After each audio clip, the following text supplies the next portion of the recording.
Hello everyone. In this video, I am going to talk about the diseases of rice. इससे तो मैंने पहले भी डिस्कस किया था बट आज फिर से करूँगी. ब्लास्ट डिजीज जिसे कि रिच मैन डिजीज़ भी बोलते हैं. एंड नेक्स्ट डिजीज़ हमारा बैक्टीरियल लीफ ब्लाइट डिजीज जिसे कि BLB means bacterial leaf spot के भी नेम से जानते हैं इसे. एंड पुअर मैंस डिजीज़ भी बोलते हैं. और एक हेरा डिजीज़. तो इन तीन डिजीज़ के बारे में हमारे सिलेबस में दिया था, तो हम इन तीनों के बारे में पढ़ेंगे. ब्लास्ट डिजीज़ जो है वो पायरिकुलारिया ओराइज़ा के कारण होता है. इसके जो सिम्टम्स हैं, स्पाइंडल ईयर बोर्ड शेप के लेसन्स दिखाई पड़ते हैं लीफ के ऊपर, नेक की रॉटनिंग होती है, डिसकलर नोट्स बनते हैं एंड जो ग्रेन से पूरी तरह से फिल नहीं होते. हैवी डोजेस का अप्लाई करते हैं हम नाइट्रोजन का. एंड हाई एटमॉस्फेरिक अगर प्रेशर है, अगर रिलेटिव ह्यूमिडिटी जो है इसकी 86 to 98 के % के बीच है और नाइट का जो टेम्परेचर 20% है, तो ये बहुत ज़्यादा फेवरेबल हो जाता है. नाइट्रोजन का ज़्यादा यूज़ करने के कारण भी ये चीज़ बढ़ रहा है, तो ये हमें देखना है. मैनेजमेंट जो इसका कैसे करेंगे, सीड ट्रीटमेंट करेंगे, एग्रोसॉन GN का यूज़ करेंगे, सिरिसन और थायरम का यूज़ करेंगे जो कि @2 ग्राम पर kg ऑफ सीड होना चाहिए. स्प्रे करेंगे जाइनेब और मैंकोजेब @0.25%.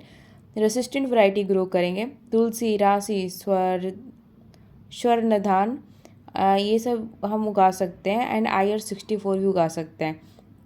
एंड ये इंपॉर्टेंट है कि नाइट्रोजन का मैनेजमेंट करें फील्ड में, क्योंकि अगर एक्सेस डाल रहे हैं तो उससे हमारा ब्लास्ट डिजीज़ हो रहा है. बैक्टीरियल लीफ ब्लाइट को हम बैक्टीरियल लीफ स्पॉट भी बोलते हैं. BLB और BLS ये हमें याद रहना चाहिए. ये जो डिजीज़ है वो जैंथोमोनास ओराइज़ा के कारण हो रहा है, जिसे कि कृषक भी बोलते हैं. कृषक occurs in early stage. Plant वाइटसड एंड ड्राइज अप.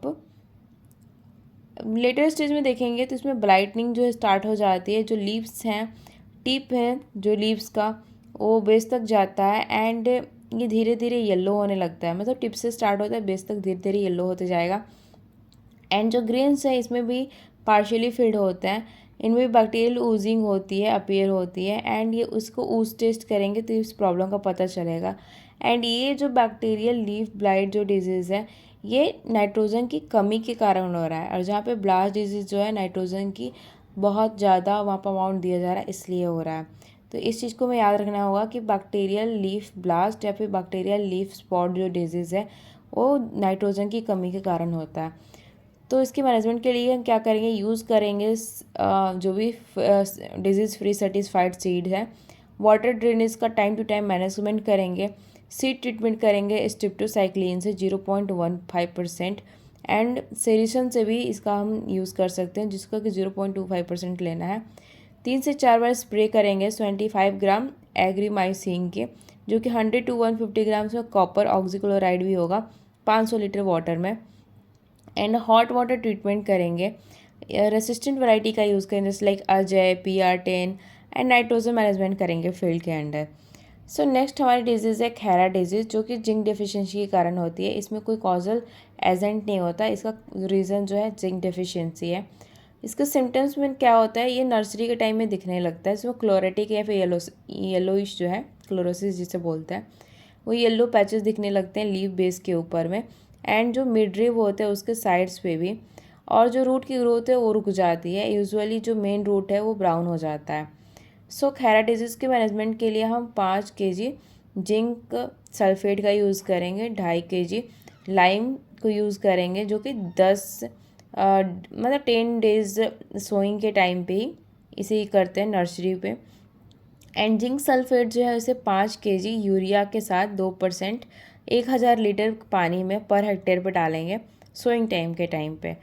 ये सारी जो थी, ये blast disease, bacterial leaf blast या फिर बैक्टीरियल लीफ स्पॉट डिजीज़ या खैरा डिजीज़, ये सारी डिजीज़ है राइस की.